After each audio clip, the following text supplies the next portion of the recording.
German وزارت داخلہ اور مسیحی چرچ نے یہودیوں کا پیدائشی ریکارڈ دیا اور اس بات کا تعین کیا گیا کہ کون کون سی بستی میں کون کون یہودی ہے۔ جرمن محکمہ ڈاک نے وہ خطوط متعلقہ حکام تک پہنچائے۔ جرمن وزارت خزانہ نے یہودیوں کی جائیدادوں کی تفصیلات مہیا کی۔ جرمن کاروباری اداروں نے یہودی تاجروں، یہودی ملازموں اور یہودی مزدوروں کے بارے میں جامع معلومات فراہم کی۔ جرمن محکمہ مواصلات نے یہودیوں کو ان کے ہلاکتی کیمپوں میں لے جانے کے لیے ٹرانسپورٹ اور ریل گاڑیاں مہیا کی۔ یہاں تک کہ جرمن جامعات تک نے یہودی طلبہ کو داخلہ دینے سے انکار کر دیا اور یہودی تعلیمات اور اسرائیلی لٹریچر کو نظر آتش کر دیا۔ دوستو، یہودیوں کا قتل عام اس تمام علاقے میں ہوا جو نازی جرمنوں کے زیر قبضہ تھے، جہاں اب کم و بیش 35 یورپی ممالک کی سلطنتیں قائم ہیں۔ اس سے قبل یہاں یہودیوں کی بستیاں آباد تھیں اور 1939 میں 7 ملین یہودی نفوس یہاں ہنستے بستے گھروں میں آباد تھے، جن میں 5 ملین کو یہاں قتل کر دیا گیا۔ پولینڈ اور روس میں قتل ہونے والے یہودیوں کی تعداد اس کے علاوہ ہے۔ دیگر افراد اگر اپنا مذہب یا رائے تبدیل کر لیتے تو انہیں قتل سے بچا لیا جاتا، لیکن یہودیوں کے لیے یہ رعایت بھی نہیں تھی۔ یہودیوں کے قتل میں عورتوں، بوڑھوں اور بچوں کے لیے کوئی تخصیص نہیں تھی۔ قبائل کے قبائل کو قتل کر دیا جاتا اور ان کے بچوں پر طبی تجربات کر کے انہیں بھی موت کی وادی میں دھکیل دیا جاتا۔ اسی دوران فری میسنریز کو بھی گرفتار کر کے ہلاکتی کیمپوں میں بھیجا گیا۔ ہٹلر کا پختہ نظریہ یہ تھا کہ فری میسنریز بھی یہودیوں میں سے ہیں، چنانچہ ان کیمپوں میں انہیں زبردستی سرخ کپڑے پہنائے جاتے اور 1 لاکھ سے 2 لاکھ تک کی تعداد میں انہیں ان ہلاکتی کیمپوں میں نازیوں نے قتل کیا۔ نازی جرمن جن جن علاقوں کو فتح کرتے وہاں سے یہودیوں کو ختم کرتے جاتے، یہاں تک کہ جب پولینڈ کو فتح کیا تو اتنی بڑی تعداد کے پول یہودیوں کو قتل کرنا آسان نہ تھا۔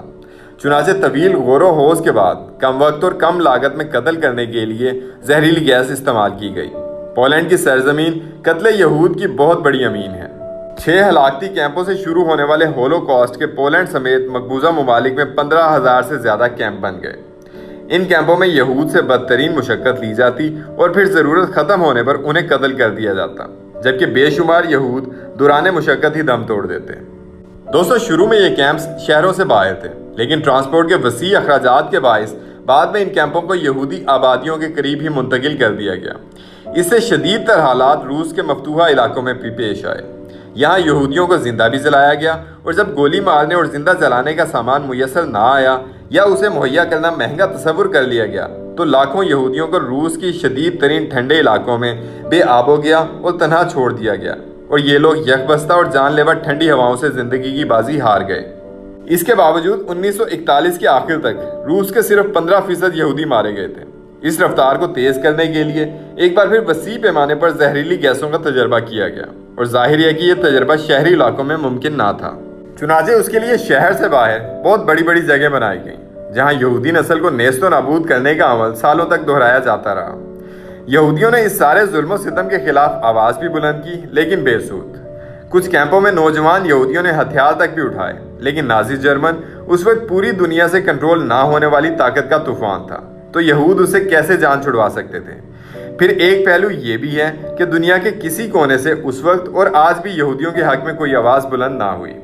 دوستو، تاریخ گواہ ہے کہ یہود قوم نے جس برتن میں کھایا اسی میں سوراخ کیا، ہر قوم کو ڈسنے کی کوشش کی، ہر گروہ کو بلیک میل کیا، دولت کی خاطر انسانیت کو داؤ پر لگایا۔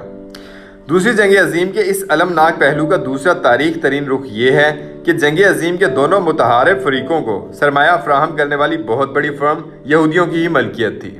یہاں سب سے عام سوال یہ ہے کہ کیا یہودی اپنے ہم مذہب بلکہ ہم نسل رشتہ داروں پر بے بنا ظلم ہوتے دیکھ کر سرمایہ کی فراہمی بند نہیں کر سکتے تھے؟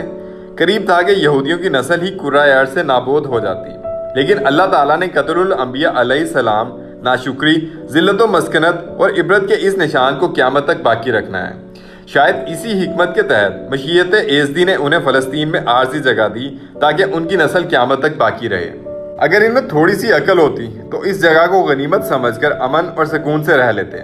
فلسطینیوں نے انہیں کھا تو نہیں جانا تھا، لیکن حیرت ہے ان کی دانش پر کہ اپنے ہی میزبانوں پر آج بھی انہوں نے عرصہ حیات تنگ کر رکھا ہے۔ ہم چڑھتے ہوئے سورج کے پیچھے اس دن کو آنکھوں سے دیکھ رہے ہیں کہ سرزمین فلسطین ایک بار پھر اپنے حقیقی وارثوں کے قبضہ قدرت میں ہوگی، اور یہود اپنی بدعمالیوں کے باعث ایک بار پھر دنیا میں ذلت و مسکنت کا نشان عبرت ہوں گے انشاءاللہ تعالی۔ ناظرین، آج کے لیے اتنا ہی۔ امید کرتا ہوں کہ آپ کو ہماری یہ ویڈیو بہت پسند آئی ہوگی۔ آپ لوگوں سے مزید التماس ہے کہ جن لوگوں نے ہمیں ابھی جوائن کیا ہے وہ ہماری اس ویڈیو کو اپنے دوستوں رشتہ داروں اور گرد و نواح کے لوگوں میں سوشل میڈیا اور واٹس ایپ کے ذریعے ضرور شیئر کیجیے۔